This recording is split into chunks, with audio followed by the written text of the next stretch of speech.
Hello everyone and welcome to our webinar, .brand Top-Level Domains, What You Need to Know Today to Prepare Your Business for the Future. My name is Allison Simpson, Portfolio Marketing Director for MarkMonitor, and I'm excited to be hosting this session today.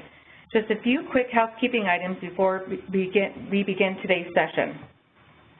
First, today's webinar will be available on demand after the live session. You will receive an email within 48 hours of this broadcast with a link to the recording.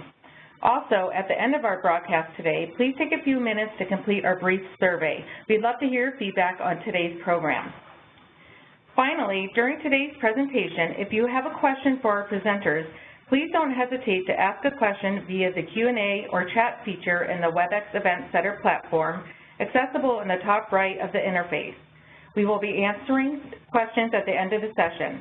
If we don't get to your question during today's webinar, we will be sure to follow up afterwards.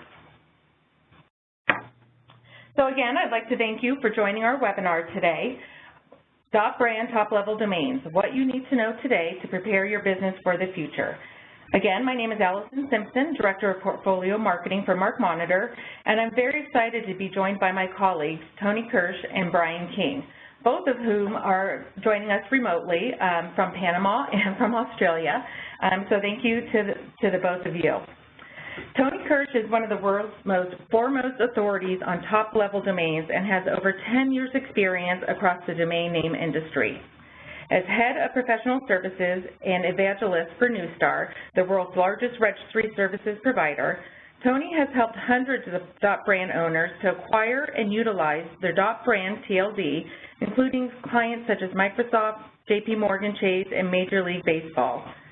A frequent industry commentator and innovation advocate, Tony's work with clients is focused on helping them to protect and enhance their online identities with a view of designing the perfect Internet of the future for brands and consumers alike. Our session today will be moderated by Brian King. Brian King is Director of Internet Policy and Industry Affairs at MarkMonitor, where he is a vocal advocate for Internet policy that protects the intellectual property rights and promotes the interests of MarkMonitor and its customers. Prior to joining MarkMonitor, Brian spent 9 years at CSC Digital Brand Services, most recently as Associate General Counsel and Global Head of Vendors, TLDs, and Compliance. He is currently serving a term on the International Trademark Association Data Protection Committee and previously served as INTA's Internet Committee.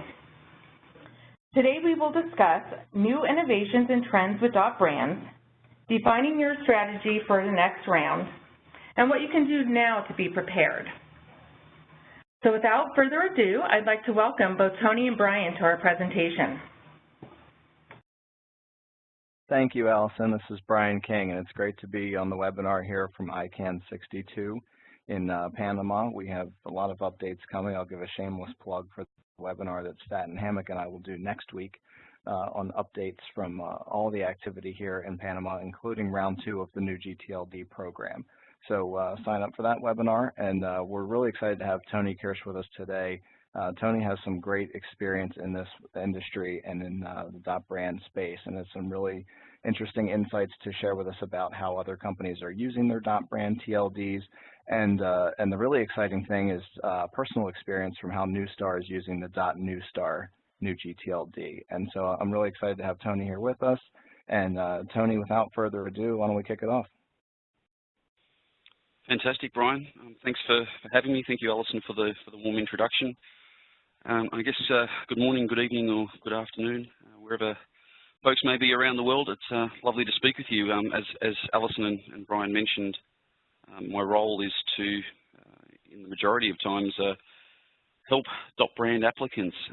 In years gone by, it has been to help many trademark owners apply for their .brand top-level domain, and for those of you that have got one, you recall that sort of the first time that ICANN's done this back in 2012. So there's been a little bit of paving the way and learning things along the road. But nonetheless, we're now sort of focused on really helping those that have got sort of there's 550 or so brands that have got them, helping them to leverage that for to drive real return for their business. And we're going to talk a little bit about that today.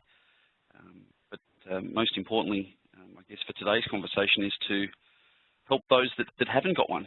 If your organisation hasn't got one, as you can see here on the topic, my intent is to really share with you, what you need to know today, but to get yourself ready for the upcoming round.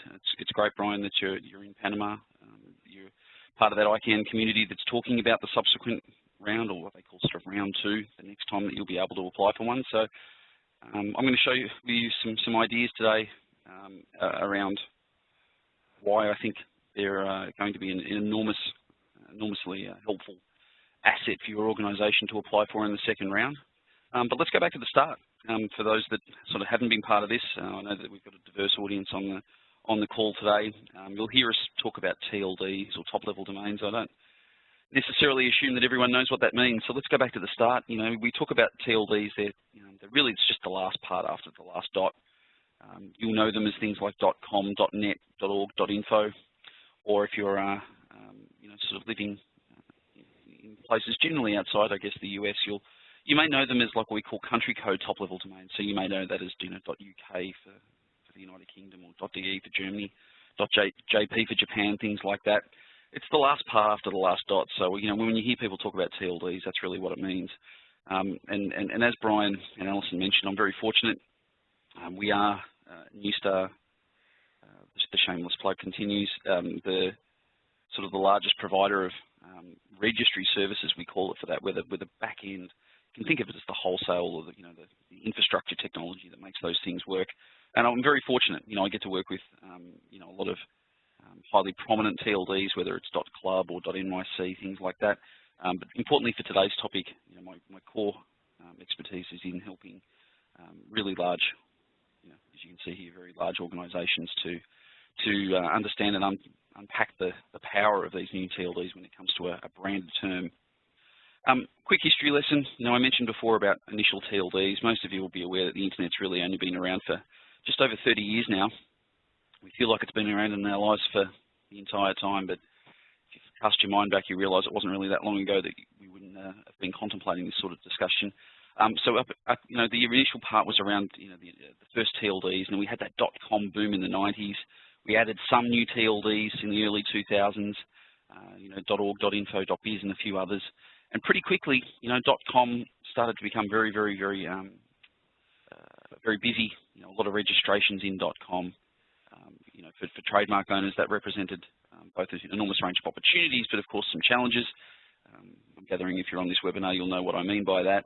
And then, as I said, in 2012, ICANN, which is the global regulator for domain names, it's the sort of the public policy meeting that Brian's at in Panama, through community consensus and a little bit of blood, sweat and tears, in 2012 there was this program where you could apply for .anything, and get your own piece of the Internet on the right-hand side of the dot. And that's what's been happening. And as we sort of sit here today, there are just over 1,200 new extensions on the Internet. So if you think about the way that you buy domain names today, you'll realise that buying them from a .com or a .net, .org, etc., you now have a huge range of choices, and of course a number of spaces where you need to protect your brand. And they typically fall into these three buckets. There's some obvious differences between them, but generally speaking, we look at them in three buckets. It's the generic terms, the .clubs, etc.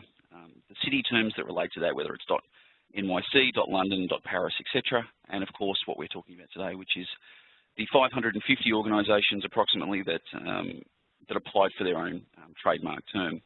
And we're really lucky that this has become something that has been embraced by many, many, many large corporates. It impacts across a variety of industries. You can see some examples of the people that I work with on a daily basis here.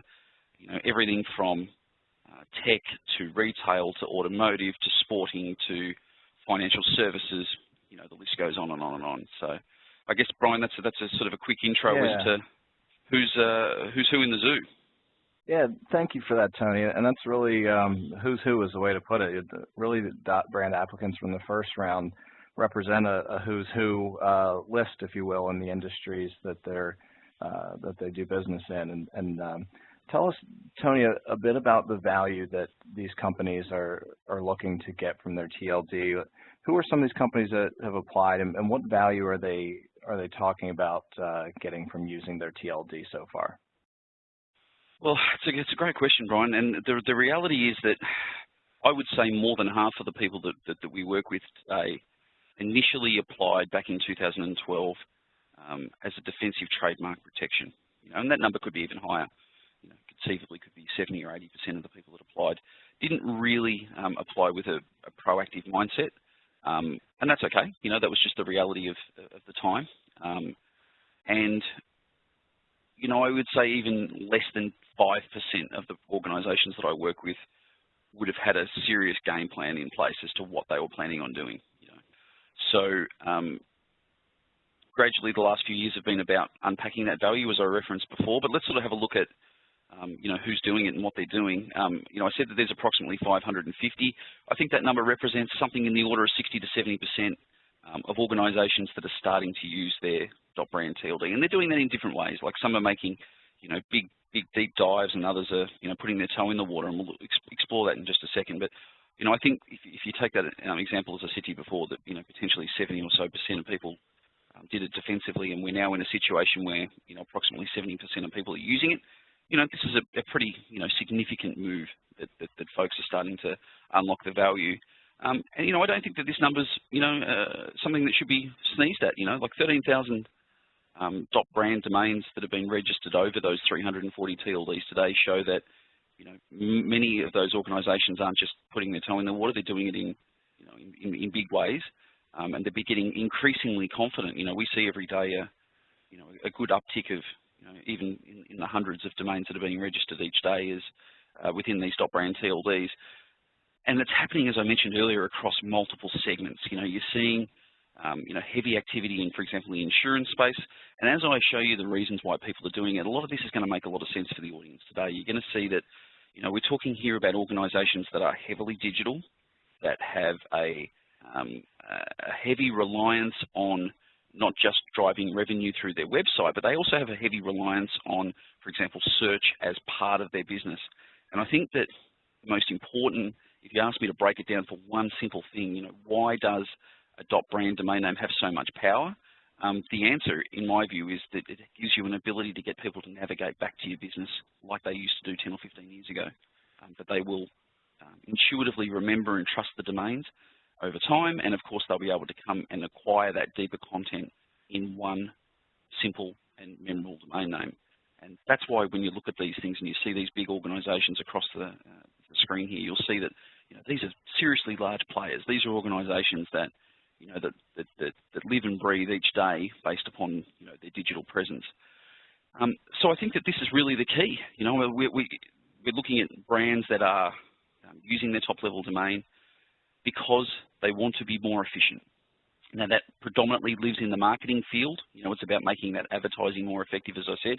Can we get people to navigate directly to your website?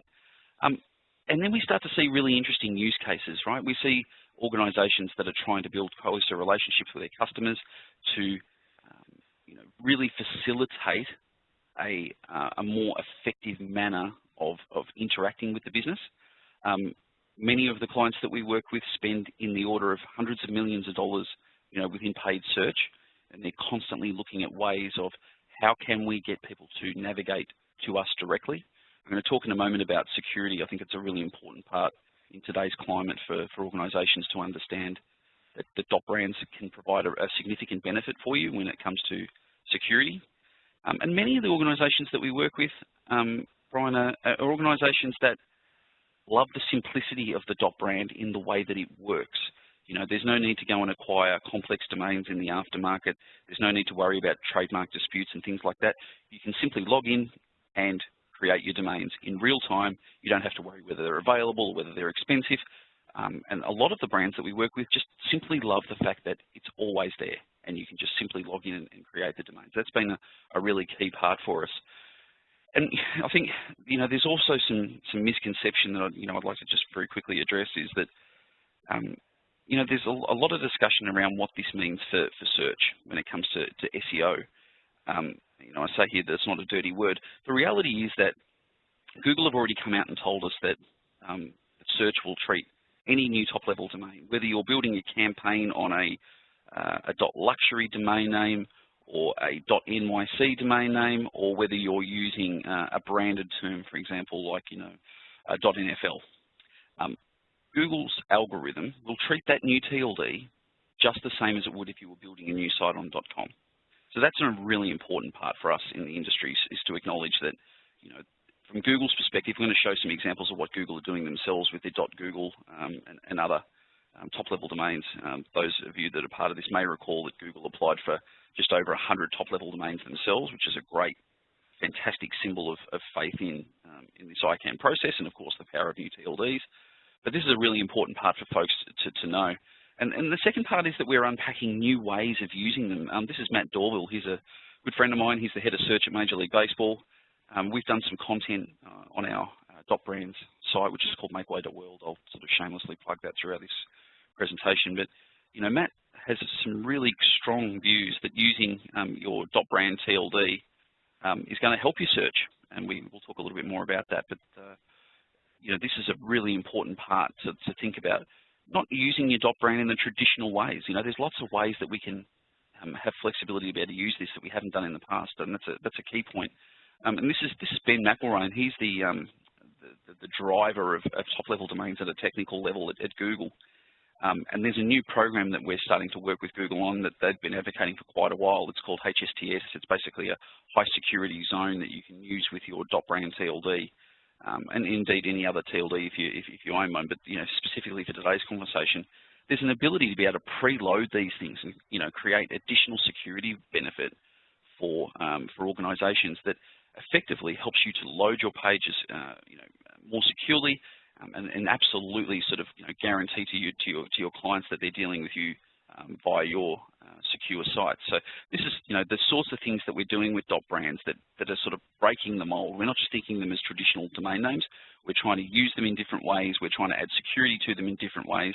And long term, simply, you know, I think in most of the organisations we work with, we see this as the future digital identity of your organisation. And the work that we're doing now is just helping folks to get there and go on that journey. Thank you, Tony. That's really good insight into the value that these companies are looking for and are getting with their TLDs. And I would help you shamelessly plug the makeway.world website. There's a lot of good thought leadership and data analysis there, so I'd encourage our listeners to check that out after the webinar, of course. And it is impressive that you have organizations like Google and Major League Baseball putting so much into their brand TLDs. And can you give us some examples, Tony, of how other TLDs are being used in the wild, if you will, in the real internet landscape? Sure, Brian. Yeah, look, I've tried to keep that simple for today. There's lots of little nuanced ideas that people are doing, but the reality is that I can kind of put them for you into 4 major buckets. You know, and I'll sort of address each of these individually. One of them is, you know, what we call the full transition. As you can see here, there are 21 organisations so far that have, as I like to call it, ditched their .com and moved to their .brand. So, for example, if you go to Barclays.com, you know, most of you will be familiar with the British powerhouse bank. If you go to Barclays.com, it'll say, no, that site, and it'll gently, you know, very intuitively redirect you to home.barclays. They've moved Barclays.com and all of the content that resides on that website over to home.barclays, right? So that's an enormous step. Same sort of thing here for Canon. You know, there is no such domain as canon.com anymore. I'm sure they still own it. But the actual website, which was formerly canon.com, is now global.canon. So they've completely moved and transitioned over. And that's been, you know, an enormous step for organisations of that size, and an absolute demonstration of faith in the program that organisations of this size are willing to sort of take the deep dive into the future of branding. And that, you know, that's an enormous step. Second sort of example that I can give you is more what I call microsites. They're, you know, sites that are off the core. So, for example, BMW.com still exists, but there is a microsite about automotive life and the ability to be able to, you know, explore new ideas when driving. And not surprisingly, it's called drive.bmw. So for those folks that are, you know, on the webinar today, maybe afterwards, you can go and check these out. You can see what I mean. They look intuitive in the browser. It says drive.bmw, and that's exactly what it is. It's a fantastic element from a content. I mentioned Google before. Every new product that Google are releasing at the moment goes onto .google. I've got some examples here for you. It's a little bit tricky to see on the screen, but there's environment.google. That's where they're talking about moving all of their data centers onto renewable power sources. Top right-hand side is called blog.google. The elements of Google that they're advertising now are all centralized into one blog, and guess what? It's called blog.google. And other things like design.google, AI.google for the artificial intelligence program at Google, they're all being done on .google. So there's no .com. It's very, very simple. Brand or product to the left and overarching brand to the right of the dot. Okay, and these things are fantastic. And this is a really important part. Like, I think most people will understand that Google is a very significant player in the internet architecture. That might be understating it a fraction. The fact that they're releasing all of their new products on .google shouldn't be overlooked. This is an enormously important part of the evolution for brands.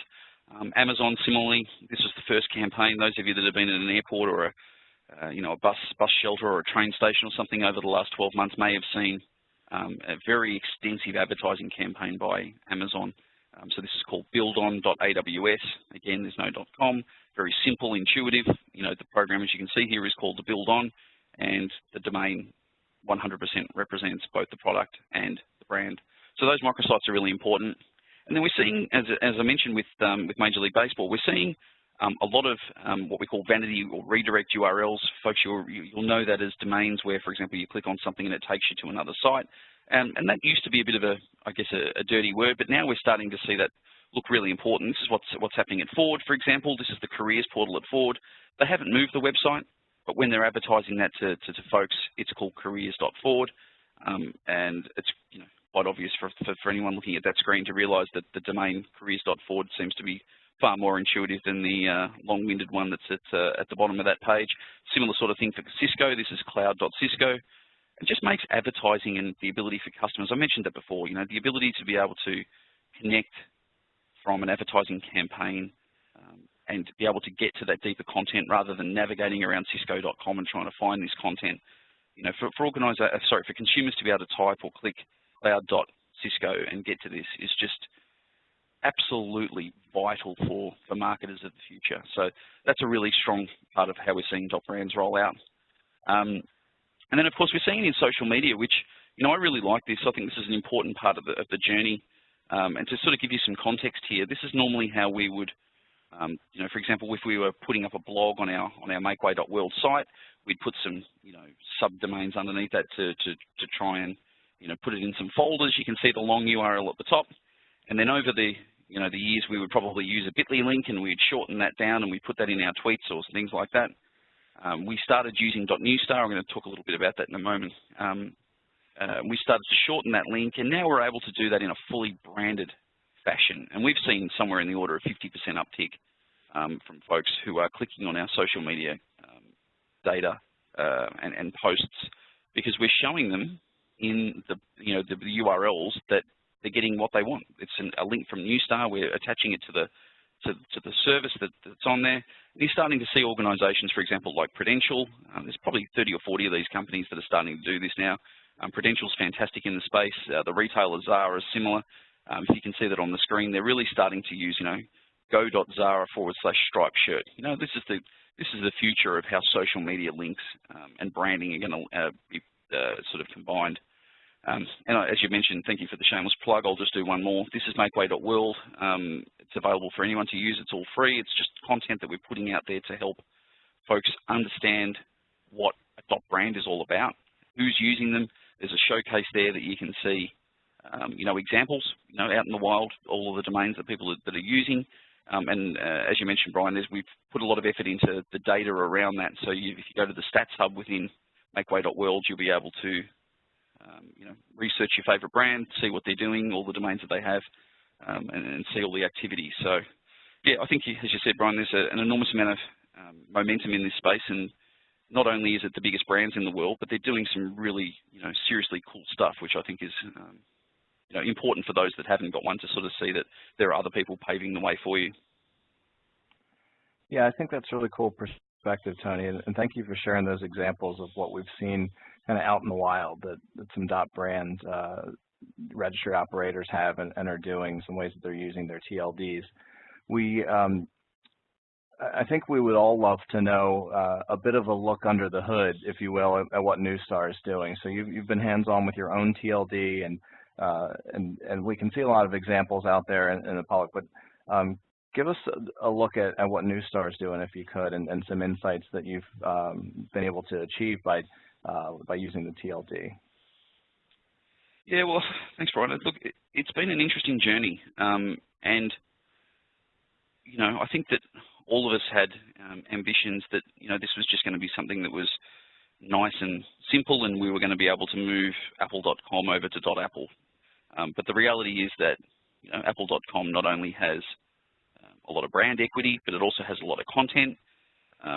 Some of the organizations that I work with, I think the one that I work with that's the largest, has something in the order of 25 million pages of content on their .com domain.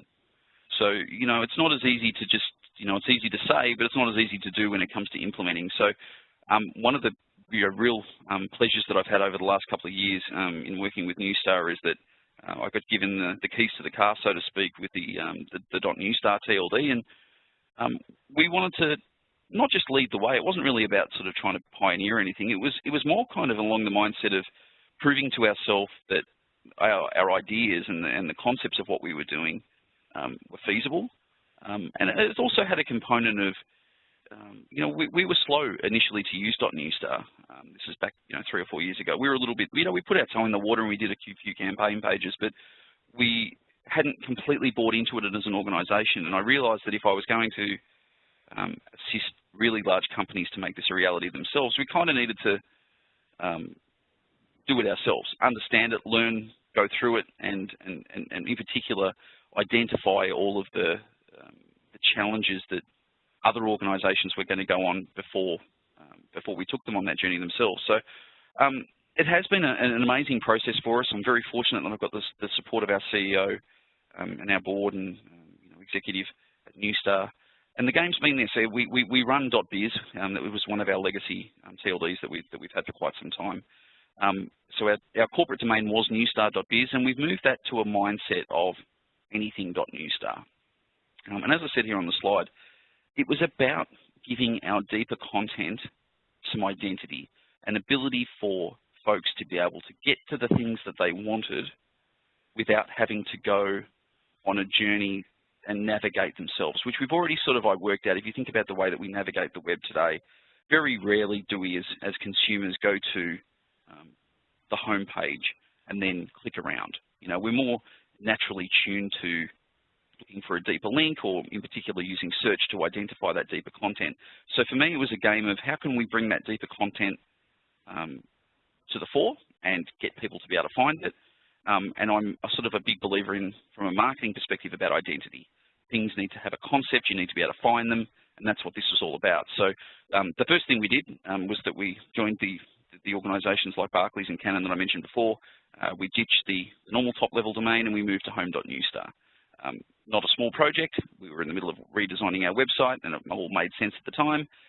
So we moved to home.Neustar. That was the first thing we did. And then the second thing was we realized that we had different products. Neustar's a lovely company with lots and lots of different technical products and services that we offer, some of which don't really necessarily link to each other. You know, we've got a security business, we have a marketing business. Whilst there are some synergies, in reality, they kind of run as separate units within the business. So we gave those units their own identity, and we, allowed them to be able to build their own sites around their core. For example, registry.Neustar, which is obviously the function that I work in. And then we gave the deep stuff some identity, and this included many of these redirects, as I mentioned before. So, contact us.Neustar, that was one. We did one for our locations in New York. So if you go to newyork.Neustar, you'll get the address and the details of our office. We did it for things like news.Neustar, just all of the deep stuff that typically was in your navigation and pages within the site. We created domains and intuitive pathways, as you see here on the slide. We built our own search engine. Not complicated stuff. We already had that on the website. Everyone does. It's a little, the internal site search that you have generally on the top right-hand corner of your website. that no one ever clicks on, you know, we built a page around it so that if you went to search.neustar, you would get a result set from our search that was free of advertising and obviously results that were, you know, limited to our business. You know, there was nothing about competitor information or ads or any complex stuff. If you just wanted to go to search.neustar, you could look up what you wanted and find it nice and simply. As I said before, we did the branded URL shortener stuff and kept that nice and simple so that people could see that the link they were going to was more intuitive and certainly more secure. And then we moved our email address. And this was great for a number of reasons. Clearly, it was wonderful to go through this process and understand technically that moving to a .neustar, in our case, we use team.neustar as the core domain. It was great to understand that it worked and that there was no problems, and we went through all of that process. It was also great from a perspective of advocacy. You know, we've got thousands of staff around the world. You know, not everyone reads all of the, you know, the corporate communications that we send out. That's just not quite reality. So, you know, the fact that we moved everyone's email address, clearly everyone at Neustar now understands that there's a .neustar in our world. And of course, all of our customers do, right? So we're emailing day by day and everyone's seeing .neustar as part of this. So this email thing has been a really important part of the journey for us because we wanted to take customers on that journey. And that's, you know, it's been, as I said, an enormously important part of that project. And then it became a marketing asset. Not only, as I mentioned before, could we do cheaper and faster domain registrations in .neustar and not have to worry about availability, you know, we're looking at things like our domain portfolio.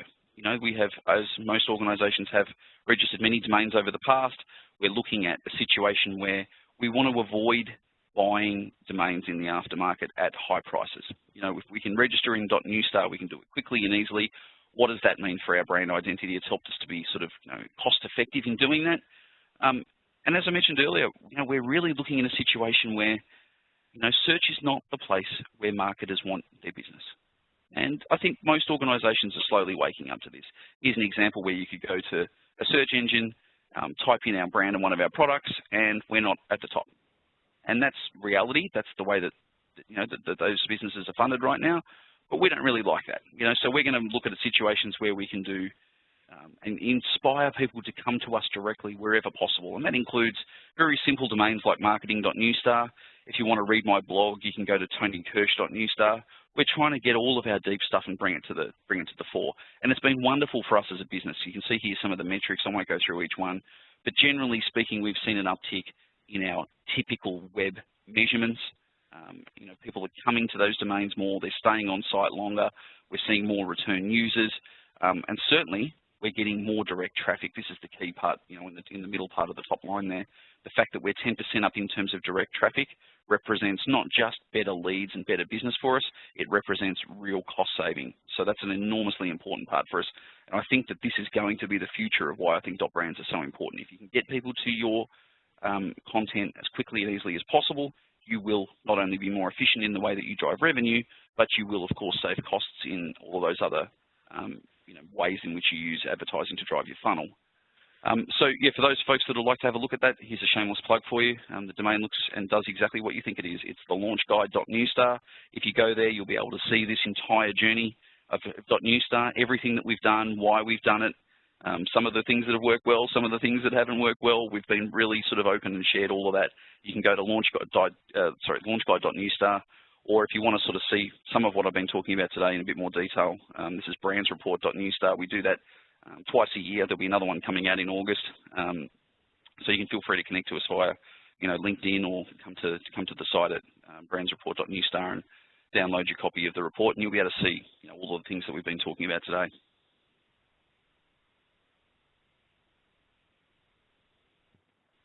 Thank you, Tony. And those are definitely some good resources that our customers will want to check out for more information. And our customers and companies who are looking forward to getting a new GTLD in the next round, while we think that may still be a year, probably a few years out from today, there are some things that companies can be doing in the meantime, right? What are some of the things that the companies can start thinking about, can start doing to prepare for round two?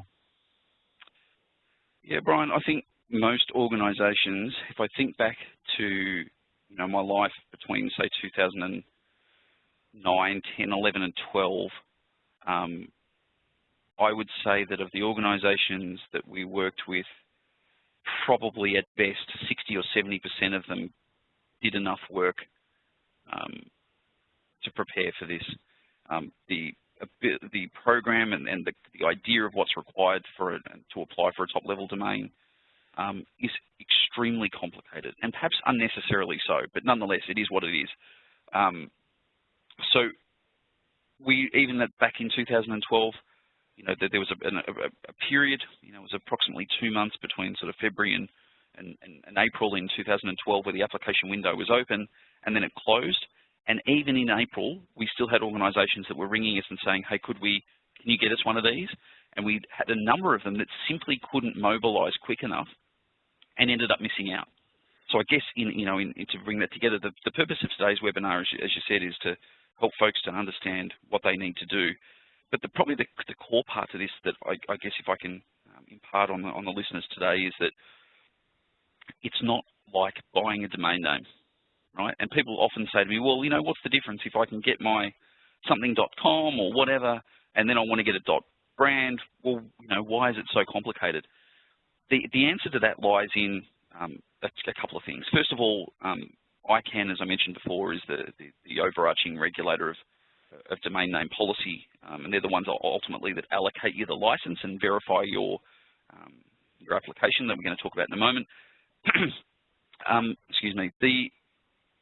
They make it tricky for you. You know, it's not cheap, it's not like buying a domain name, and it's certainly not easy. And the reason they want that to be the case is completely valid when you think through it. You're being given a piece of the core of the internet. Whereas when you get a domain name, you know, let's say you've got your domain name for your business and your web server goes down or you've got some problems on your website, the only people that really get impacted by that are your organization.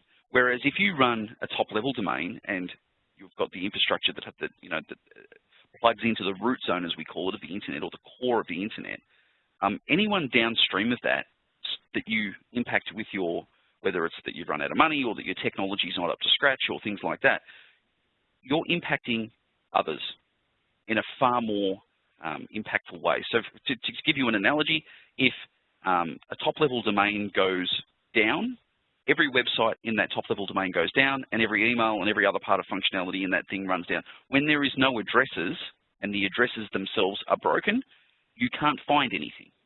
So that's why I can make it complicated. It's hard. So if I can sort of share with you today what you need to do, I wanted to break this into pieces for you. If I was listening to this and I was interested in what I was saying, hopefully it doesn't sound too narcissistic, if I was interested in one of these, I would be doing this today. And I'd be getting prepared and mobilised. We think that application, as you mentioned, Brian, is going to be somewhere in the next 18 or so, 18 to 24 months. We think that, expect that program is going to open. So what would I be doing? The first thing I would be doing is expressing my interest in it, but mostly I'd be working inside my organisation to build education, because this has been, without question, the #1 place where people get this wrong. They haven't done enough work to understand the benefits, they haven't done a budget, they haven't done things with their organisation, and frankly, they just simply haven't done enough advocacy. And then it gets to the crunch and it sort of requires some senior executive buy-in, and people don't know what you're talking about, and the whole thing sort of crumbles, and then you end up panicking. So I would be doing a lot of work, and whether that's looking at makeway.world and sort of building some data sets, or whether that's talking to someone in the space and trying to get some more detailed information about what you need to prepare, that's for folks to work out through them on their own journey. But I'd be starting to really think about building that case internally. And then as next year comes along, I'd be looking at doing a far more detailed analysis. I'd be looking at what are the TLDs that we want to apply for. Is it just one for our core brand? Do we have multiple brands within our organisation? What are the risks? I'm going to talk about just some of those in just a second. But you're going to find that the more work that you do up front around the strategy, around the policy, the easier it's going to be to implement. Because this has been new over the last 5 or 6 years, you've seen organisations that have learnt on the fly, is probably a polite way of putting it. And that includes us, at Neustar. The more work you can do up front, the easier and the more prepared you'll be for that time when you need to develop your application. Now, we can talk about what's required in that application in just a moment, but this is not put your name on a website and see how you go. This is about developing an application with some serious depth. They're going to ask you lots and lots of questions about your business and ask for approvals from your board and the names and things of people in your company. They're going to ask for financial statements and things that you may not want to share or that you might not be able to do easily. So the more work you can do up front, the easier that process is in the application. Because as I mentioned earlier, there were organisations that stumbled at the last minute when we did this a few years ago because they weren't prepared enough. And of course, once you submit your application, it goes off into the ICANN process, and ultimately you'll get your TLD. But there's sort of the 4 phases, and I've tried to divide those into 6-month blocks for you. Ultimately, if you look at that for the rest of 2018, what do you do? It's very simply it's about building education and awareness. Second phase is about preparing. That'll be the first half of next year. Phase 3, second half of next year. Hopefully, it's the time to build your application, and then from there you're off and racing. The application itself, I'm going to keep it simple. We did some that were sort of in the range of 300 and something pages to do this. The ICANN's asking you, and they want complete visibility of what you're going to do, who it's for, how it's going to impact the internet. They want to know everything about your finances. And I know that most people work here in organisations that the money and the application fees and things like that here are not necessarily restrictive, but ICANN want to see details as to how you're going to do this and how you're going to make sure you don't damage the internet by either not having enough money and projecting your financial plans, or by having a technical resource, i.e. a registry, which is ultimately where we come into the conversation, is that ICANN want to see what you're doing strategically, how you're going to fund it, and how you're going to make sure that it doesn't break. And you need to provide those answers in significant detail. And then you need to think about some other things. For example, this is one that sort of I mentioned before about thinking about what TLDs you might want. You also need to have a look around, right? So there's, for example, there's 2 different companies, Merck Group and Merck & Co. You can see here they both applied for the top-level domain. Okay, so then you create the situation where who gets it? You can only have one. There are many due to the nature of trademark law, many other examples where TLDs, brands or trademarks can be duplicated across jurisdictions or across industries. So if Apple Bank had have applied for .apple as well as Apple the technology company, who would have got it? Well, there's challenges and things like that to work through with the ICANN process. So you need to really do an analysis of what you want and any risks, competitor or similar trademark infringement things that you need to consider before you go and apply. And of course, also think about varieties. Like, are you going to do an exact match here with .Nike? Are you going to do a short form, .MLB, for example, rather than .Major League Baseball? Are you going to do it in different languages? We haven't talked about that enormous amount today, but for example, you can do top-level domains in other scripts, for example, so it could be Arabic or, Chinese script, Japanese script, et cetera, et cetera. So you're able to think about that. If you're a global organization, does that create any benefit for your brand? But as I said, the key for us today for folks is to really start to get involved within your organisation and outside. Engage an expert to be able to help guide you through this. And of course, if you wanted to express your interest, this is another shameless plug, and I promise the final one. If you wanted to express your interest, we're in the excuse me, in the middle of the moment of working with ICANN to promote this program and get it on the agenda as quick as possible. If you want to go to nextround.neustar and show your support, we'll be able to very confidentially share your not your data, but of course your interest with ICANN, the global regulator, and we're really trying to sort of promote that at the moment to get people excited about the future and get people sort of promoting their interest in getting a .brand top-level domain. But this is it's an important part of the journey, Brian. As you mentioned, this is a very complex and perhaps unnecessarily so, but as I said, it is what it is. We need to help organisations to be as prepared as possible, and that really starts by education and awareness across your organisation. That's great. Thank you, Tony. I appreciate that insight, and thanks for a look under the hood at what's happening with Neustar and all the things that you guys are working on. So let's pause for a moment now and see with Allison if we have any questions that we can answer from the group. Yes, and I want to thank both you and Tony for the great presentation. And then if anyone hasn't submitted a question yet, go ahead and submit your question in the chat or the Q&A box. And I'd also like to mention that if you would like MarkMonitor to reach out to you with more information about the .brand program, you can go ahead and indicate so in either the chat or Q&A, send a private message to me, and we will be sure to follow up with more information besides the recording of this webinar. So I wanted to mention that. And we did receive a couple of questions. One of them is, are redirects to .brand domains susceptible to URL hacking, content spoofing, similar to a .com redirect? Did you get all that, or do you want me to repeat it? No, I think I got it. I mean, I think the answer is no more so than what we already do today. The fact that it's a .brand domain name, as I mentioned before, both search and even DNS technology works the same as to whether it's a .com domain name or whether it's a redirect on a .brand. So I don't think it adds any additional layer of security implications or risk. But the answer, at a more fundamental layer is no more so than what we already do today. So, for example, we do redirects in our social media. If you think about your bit.ly links that exist in your tweets and things like that, they're all redirects of a nature. If you're a technical person, you'll know this as a 301 DNS redirect. So no, I guess in a simple answer, the answer is no. They don't add any additional risk. And we're looking more and more. This is why, as I mentioned, the HSTS program for adding preloaded security to domains within a top-level domain are so important.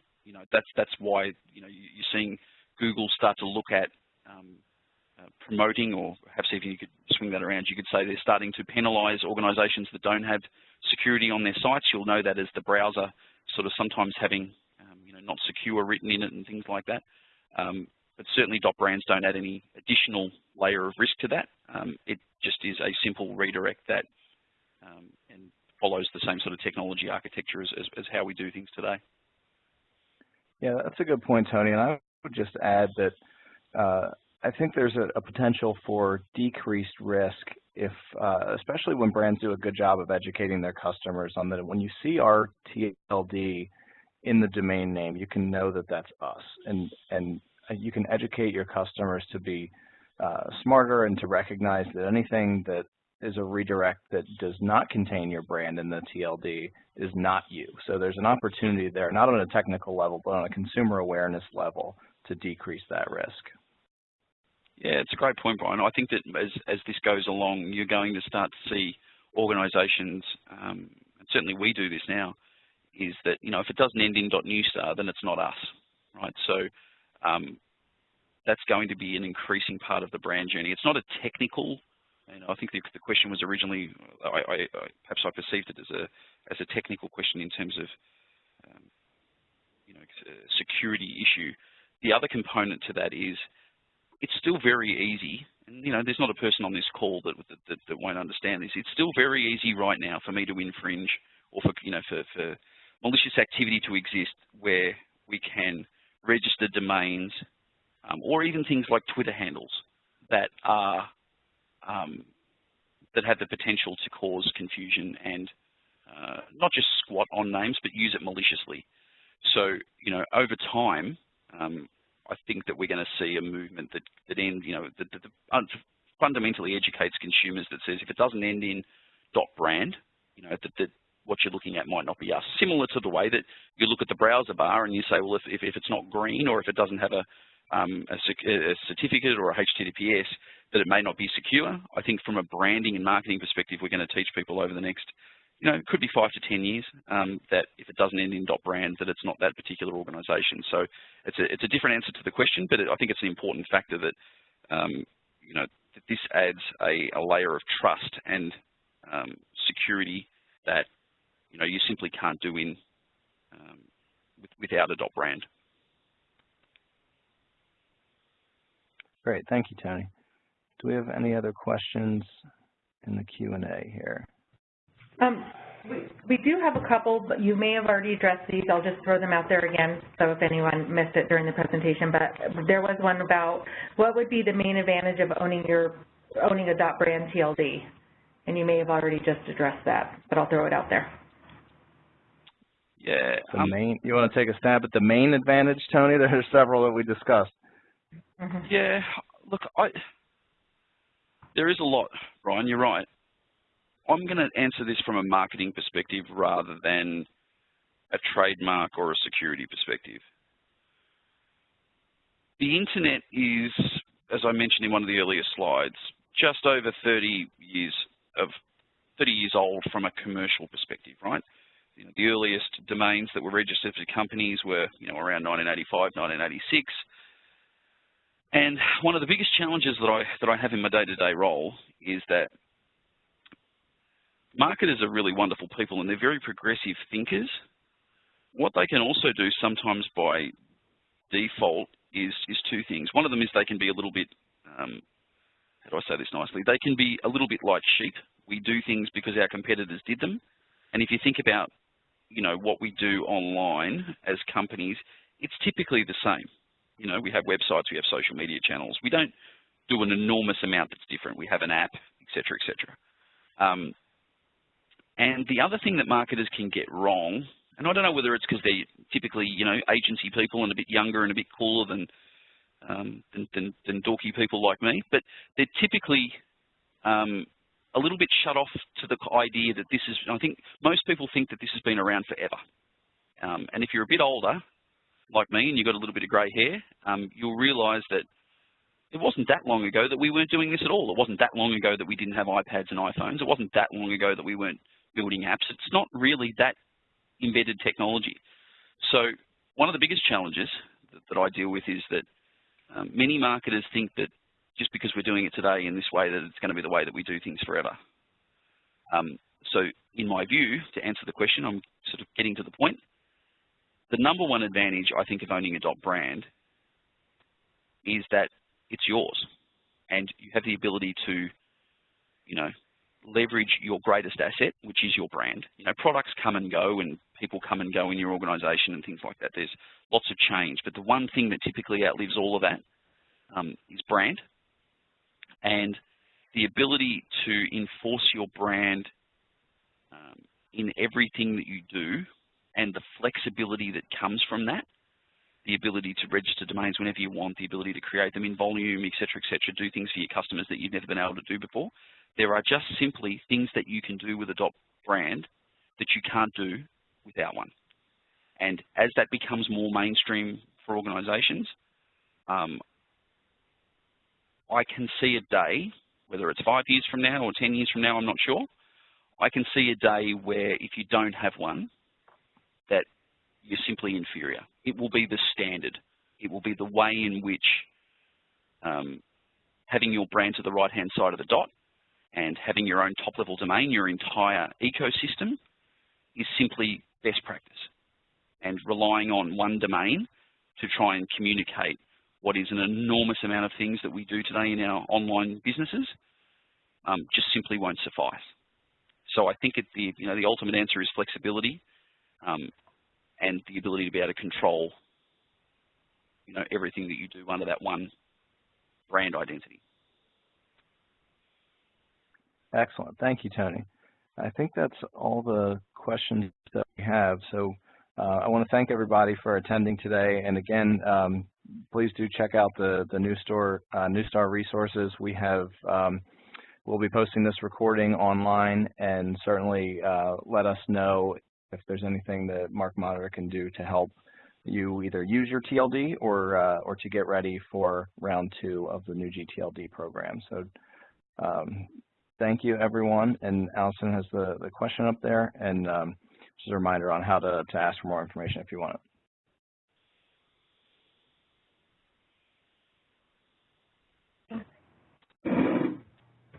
All right. Thanks, Brian.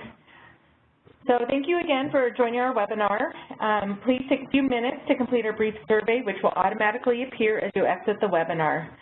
Have a great day, everyone.